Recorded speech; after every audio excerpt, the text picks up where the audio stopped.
नमस्कार साथियों, सुविधा अध्ययन में आप सबका स्वागत है। आज हम शुरू कर रहे हैं सामाजिक विज्ञान विषय को, जो कि अक्सर बच्चे इसमें प्रॉब्लम में आते हैं कि सामाजिक विज्ञान उन्हें समझ में नहीं आता है। वो इसको रटने की कोशिश करते हैं, मार्क्स तो आ जाते हैं पर उनकी समझ से परे होता है। चलो इसको समझ कर पढ़ते हैं कि क्या है सामाजिक विज्ञान। सामाजिक विज्ञान की हमने DOE से वर्कशीट आती है, उससे शुरुआत कर रहे हैं।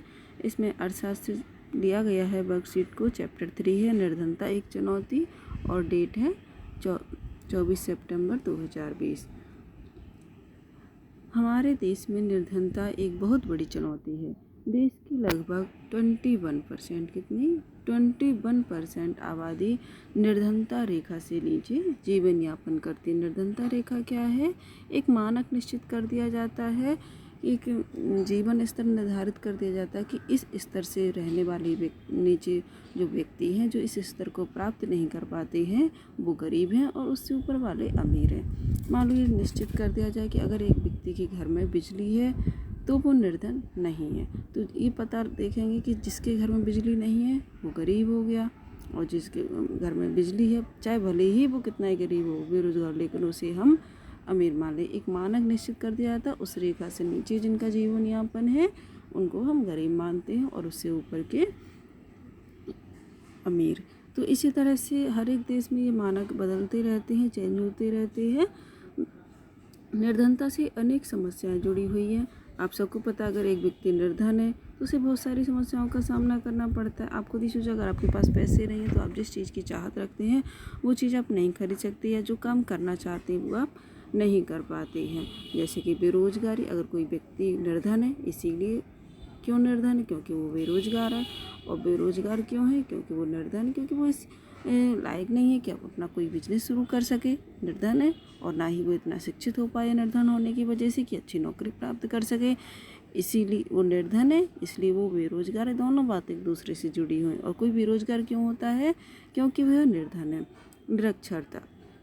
निरक्षरता भी, ये भी सारी समस्या एक दूसरे से लगभग जुड़ी हुई होती हैं। अगर हम निरक्षरता को देखें, यानी कि जो व्यक्ति पढ़ा लिखा नहीं है, क्योंकि वो पढ़ा लिखा नहीं है इसलिए वो निर्धन रह जाता है। उसमें बचपन से ही जो भी काम दिखता है, क्योंकि उसने किसी काम की ट्रेनिंग नहीं ली हुई होती है, तो जो काम छोटा मोटा मिलता है उसको ही कर पाता है, इसीलिए वो हमेशा निर्धन बना रहता है। अब चूँकि वो निर्धन है, इसीलिए वो पढ़ लिख नहीं पाया। खराब स्वास्थ्य, आप निर्धन हैं तो आपके लिए 2 वक्त की रोटी जुटाना ही बहुत ही मुश्किल बात है। फिर स्वास्थ्य को अच्छा स्वस्थ भोजन जुटाना और भी मुश्किल बात होती है। इसलिए निर्धनता से एक व्यक्ति का स्वास्थ्य खराब हो जाए, और अगर बीमार पड़ जाए तो इलाज के लिए पैसे भी नहीं होते।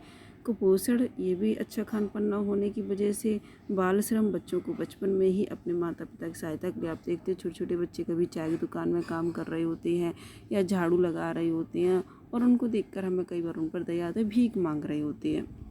तो ये सब क्यों कर रहे होते हैं?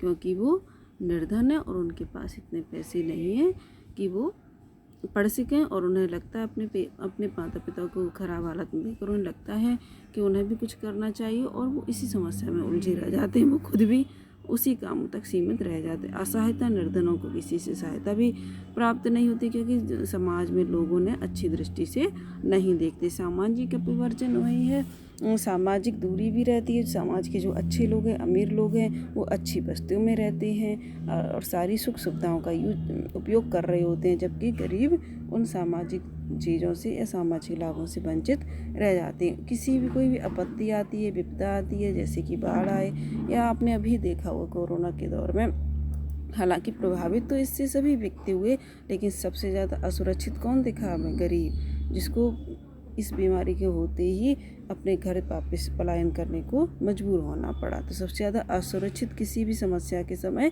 सबसे ज़्यादा अपने आप को असहाय कौन पाता है? एक निर्धन व्यक्ति। अंतर्राष्ट्रीय निर्धनता के अनुसार प्रति व्यक्ति $1.9 प्रतिदिन से कम पर जीवन निर्वाह करने वाले व्यक्ति निर्धन माने जाते हैं। अंतर्राष्ट्रीय, ये पूरी वैश्विक मानक निश्चित किया गया है कि अगर एक व्यक्ति $1.9 प्रतिदिन अगर अपने जीवन पर खर्च कर रहा है तो वो व्यक्ति कैसा है? निर्धन नहीं है। लेकिन अगर वो इससे कम $1.9 से कम खर्च कर पा रहा है अपने जीवन के अपन के लिए, तो वो निर्धन है। इसके अनुसार भारत, अगर हम इसको मानक माने, यहाँ पर क्या मानक माना गया है, $1.9।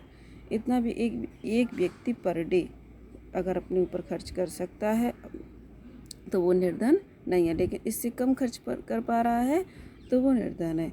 तो भारत अपने पड़ोसी देशों से भी पीछे है। बहुत शर्म की बात है। पाकिस्तान में 4%, बांग्लादेश में 15%, श्रीलंका और चीन केवल 1% लोग भी निर्धन है, अगर हम इस मानक को देखते हैं। ठीक है, लेकिन भारत अपने पड़ोसी देशों से भी पीछे है। ऐसा क्यों हुआ? क्योंकि भारत में मानव संसाधन के विकास पर अधिक ध्यान नहीं दिया गया। अब इसी से जुड़े हुए कुछ पहलू हैं। असुरक्षित समूह। असुरक्षित समूह कौन है? निर्धनता रेखा भी भारत में सभी सामाजिक समूहों और आर्थिक वर्गों में एक समान नहीं है। अनुसूचित जाति और अनुसूचित जनजाति के परिवार, ग्रामीण भूमिहीन कृषि श्रमिक परिवार और नगरीय अनियत मजदूर परिवार निर्धनता के प्रति सर्वाधिक असुरक्षित हैं। इसको हम समझते हैं। एक कह रहा है कि निर्धन व्यक्ति तो असुरक्षित हैं ही, लेकिन निर्धनता रेखा भी कुछ सामाजिक समूह ऐसे हैं, कुछ आर्थिक वर्ग ऐसे हैं जो इससे सबसे ज़्यादा प्रभावित हैं। जैसे कि भारत में ही अगर सामाजिक वर्गों में देखें तो अनुसूचित जाति और अनुसूचित जनजाति के सदस्य सर्वाधिक इससे प्रभावित होते हैं। अनुसूचित जनजाति, जो आपने देखा होगा कि उनके लिए आरक्षण होता है, उनको सपोर्ट करने के लिए।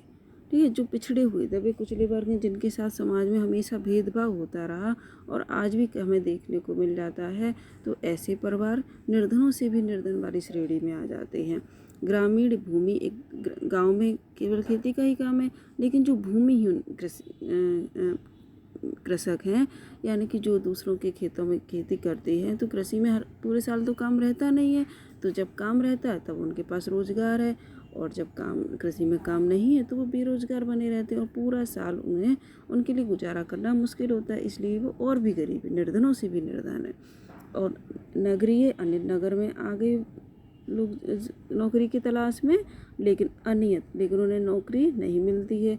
अनियत यानी नियमित भी नहीं, कभी मजदूरी करने को मिल जाती है और कभी नहीं मिलती। जैसे गृह निर्माण करने वाले मजदूर होते हैं, या कुछ समय के लिए रंगाई पुताई होनी है, कुछ समय के लिए उनको काम मिलता है और जब काम नहीं मिलता तो बेरोजगार बने रहते हैं। तो ऐसे व्यक्ति सर्वाधिक असुरक्षित होते हैं। निर्धन परिवारों में भी कुछ लोग दूसरों से अधिक कठिनाइयों का सामना करते हैं। अब निर्धन परिवारों में भी हमें भेदभाव देखने को मिल जाता है। कैसे? जैसे कि महिलाएं हैं, आपने खुद ही देखा होगा। आप सबकी फैमिली में आप देख लो, महिलाओं को अपनी स्वतंत्रता नहीं होती। वो एक एक पैसे के लिए परिवार के सदस्यों पर डिपेंड होती हैं। अगर वो स्वयं अपना कोई काम नहीं कर रही, नौकरी नहीं कर रही हैं, और कर भी रही हैं, तब भी उनका जो पैसा, उसकी पूरी निगरानी भी किसके नज़र में रहती? परिवार के लोगों की नज़र में। तो उनको परिवार में होने वाली सुविधाओं से भी वंचित होना पड़ता है। वृद्ध लोग, चूँकि निर्धन व्यक्ति थे, अब उन्होंने अपनी सारी जमा पूंजी तो परिवार के खर्च में ही खर्च हो जाती है, तो वो किसी प्रकार की बचत नहीं कर पाते। जब वो वृद्ध हो जाते हैं तो उन्हें एक एक पैसे के लिए मजबूर हो जाना पड़ता है और अपने इलाज के लिए उनके पास भी पैसे नहीं होते। अब चूँकि निर्धन परिवार के निर्धन हैं, इसलिए वो अपने बच्चों को अच्छी शिक्षा नहीं उपलब्ध करा पाते या अन्य संसाधन नहीं उपलब्ध करवा पाते। लेकिन कभी निर्धन परिवार अगर सोचता भी कि अपने बच्चों को शिक्षा उपलब्ध कराई जाए, विद्यालय भेजा जाए, तो इसमें बच्चियों की तरफ ध्यान कम दिया जाता है। क्या प्राथमिकता किसको दी जाती? कि बेटे को स्कूल भेज दिया जाए और बच्चियां घर का काम ही। तो प्राथमिकता किसको दी जाती है? पुत्र को। अगर घर में 2 पुत्रियां हैं तो वो घर का काम कर रही हैं, और एक पुत्र है तो वो स्कूल जा रहा है। तो निर्धनों में भी निर्धन हम किनको कह सकते हैं? महिलाएं, वृद्ध और उन बच्चियों को जिनको परिवार के अपने ही परिवार में भेदभाव का सामना करना पड़ जाता है, और वो निर्धनों में भी निर्धन रह जाते हैं। निर्धनता के कारण क्या है?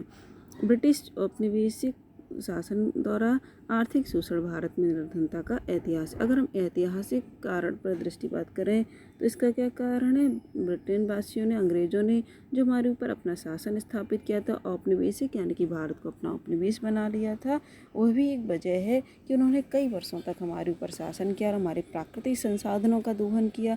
उनके द्वारा जो विकास नीतियाँ अपनाई गई वो इस तरीके से अपनाई गई कि उससे लाभ प्राप्त हुआ, पर उसका लाभ सिर्फ अंग्रेज़ों को ही मिला और भारतीय गरीब ही बने, क्योंकि उनके द्वारा जो विकास नीतियाँ अपनाई हैं उससे जो हमारे छोटे छोटे उद्योग थे, छोटे छोटे उद्योग मतलब इसमें हर व्यक्ति को रोजगार प्राप्त हो रहा था। अब रोजगार कुछ व्यक्तियों तक सीमित रह गया, उत्पादन बढ़ा, पैसा भी आ रहा है, लेकिन कुछ हाथों तक ही सीमित रह गया रोजगार, और जो छोटे छोटे उद्योग थे वो नष्ट होते गए और ज़्यादातर व्यक्ति बेरोजगार होने लगे।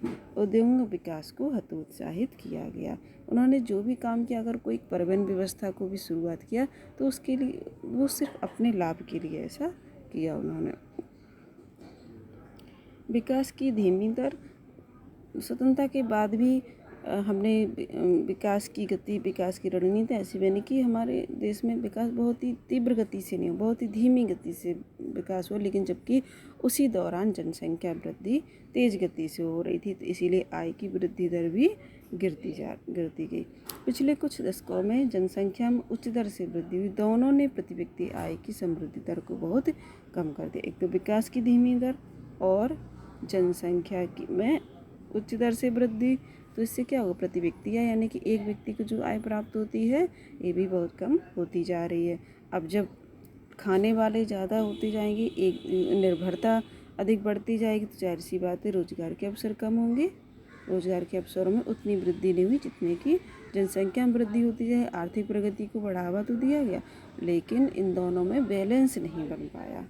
ठीक है, दोनों ही क्षेत्रों में असफलता के कारण जनसंख्या नियंत्रण में भी हम सरकार की नीतियाँ सफल होती है, जनसंख्या कंटिन्यू बढ़ती ही जा रही है और आर्थिक प्रगति उस गति से नहीं हो रही है, और दोनों ही क्षेत्रों में असफलता के कारण भारत निर्धनता की स्थिति में कंटिन्यू बना हुआ है। भूमि एवं अन्य संसाधनों के असमान वितरण के कारण आय की असमानता बढ़ी। ये बहुत बड़ी समस्या है। भूमि और जो अन्य संसाधन हैं, इनमें कुछ व्यक्तियों के पास तो बहुत सारे संसाधन आ जाते हैं उनके हिस्से में, लेकिन बहुत बड़ा हिस्सा ऐसा रह जाता है जिनके पास कुछ संसाधन होते हैं। तो इसके लिए अगर ये बहुत बड़ी समस्या, अगर इस समस्या को सुलझा लिया जाए तो करोड़ों भारतीय जो गरीबी की स्थिति में हैं उनको इस स्थिति से निकाला जा सकता है। हमारे देश में कुछ ऐसी परंपराएं हैं, कुछ ऐसे सामाजिक दायित्व हैं, धार्मिक अनुष्ठान है जिनको कराना बहुत ही आवश्यक होता है, चाहे उसमें कितना भी पैसा खर्च हो, चाहे व्यक्ति कर्ज लेकर उन कामों को करो। आप देखते हो धार्मिक जो रीति रिवाज हैं या सामाजिक हैं, जैसे बेटी की शादी करना, कितना गरीब व्यक्ति हो तो बेटी को पढ़ाना इतना पसंद नहीं करेगा, लेकिन उसकी शादी के लिए भले ही पैसों की बचत करे, लेकिन पढ़ाई के लिए पैसा खर्च नहीं करता।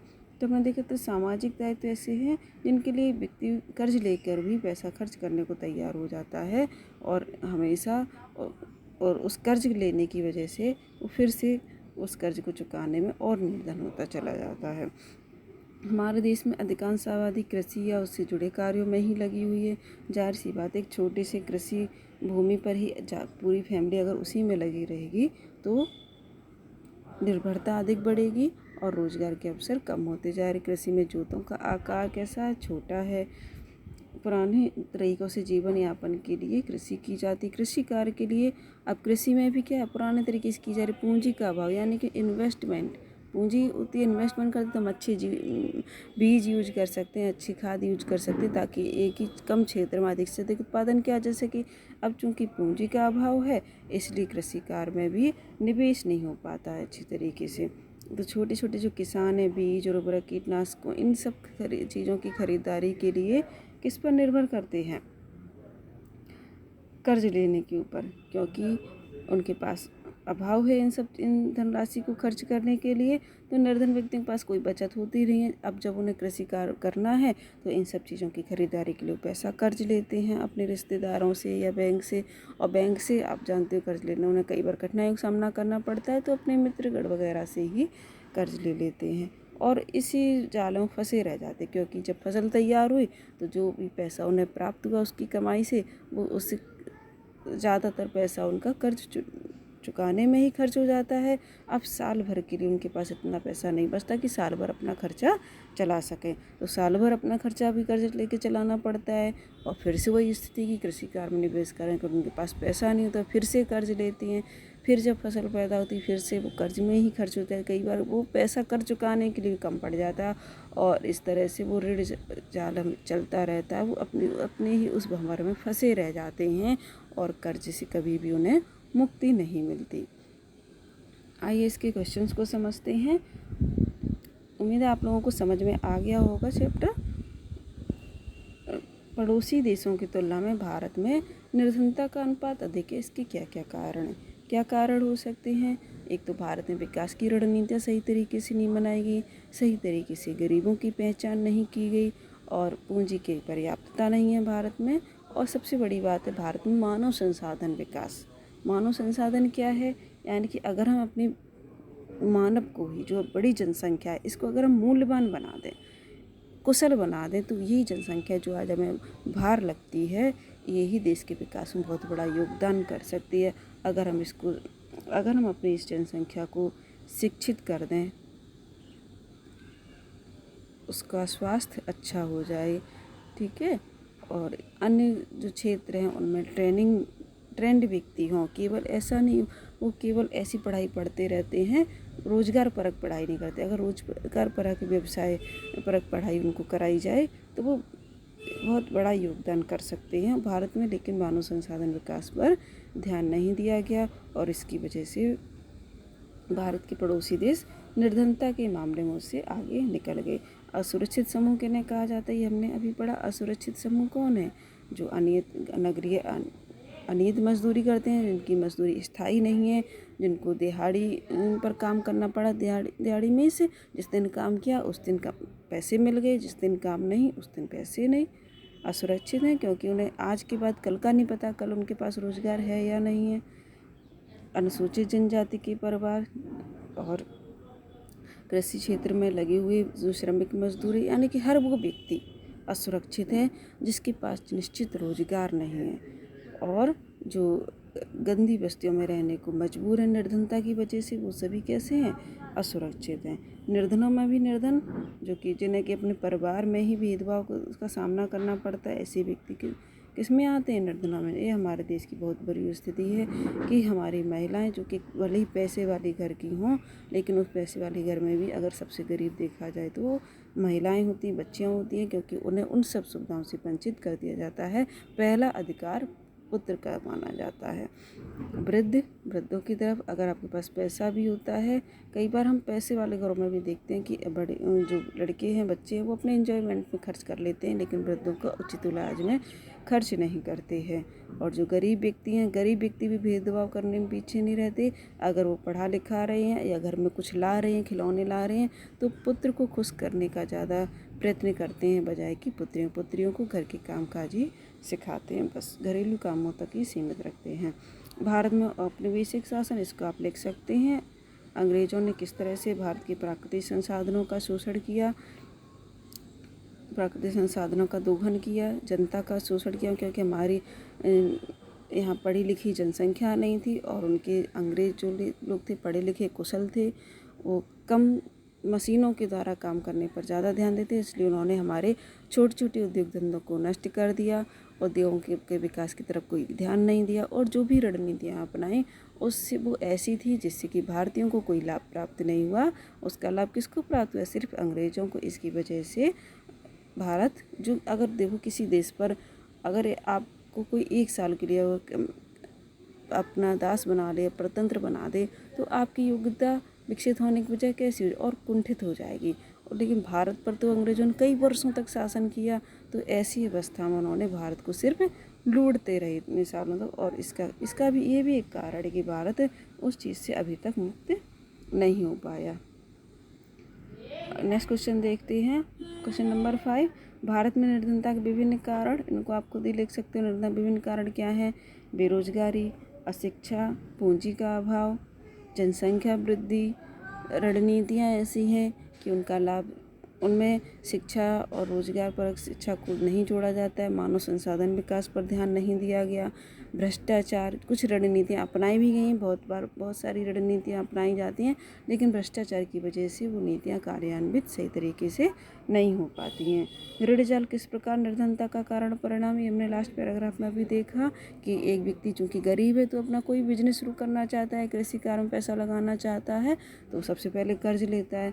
जब उससे कोई लाभ प्राप्त होता है तो उस कर्जे में ही अपना पैसा खर्च कर देता है, फिर से उसको खालियात हो जाता है, फिर कर्ज लेता है अपने बिजनेस को आगे बढ़ाने के लिए या कृषि कार्य के लिए, फिर से वो कर्ज इतना इकट्ठा हो जाता है, इसी तरह वो ऋण में फंसा रह जाता है और वो आगे नहीं बढ़ पाता है। आपको वर्कशीट समझ में ज़रूर आई होगी, इसको ध्यान से समझेंगे और करेंगे। सोशल साइंस सब्जेक्ट ही ऐसा है, इसको जितना समझा जाए प्यार से, आप खुद निर्धन व्यक्ति अपने आपके आसपास रहते हैं, आप स्वयं को भी देख लो। अगर आपके पास कोई चीज़ की कमी है और सामने आपके पड़ोस का मकान बड़ा है, आपके पड़ोस के पास अगर 4 व्हीलर है, 2 व्हीलर, और आपके पास ये सब चीज़ें नहीं हैं, तो आप अपने आप को गरीब की स्थिति में पाते, तो अब आपको कैसा एहसास होता है। और इस तरह से आप एक निर्धन व्यक्ति को जब समझेंगे अपनी भावनाओं के माध्यम से, तो आप बहुत अच्छा लिख पाएंगे। किसी भी क्वेश्चन का आंसर लिखने के लिए ज़रूरी होता है कि आप उसको पूरी तरीके से समझें। तो कोई भी काम करना है, कोई भी टॉपिक जब भी पढ़ते हैं तो रटना नहीं है, समझना है, नकल नहीं टीपना है और अपने काम को सही तरीके से पूरी मेहनत से करो, आपको ज़रूर सफलता मिलेगी। Thank you.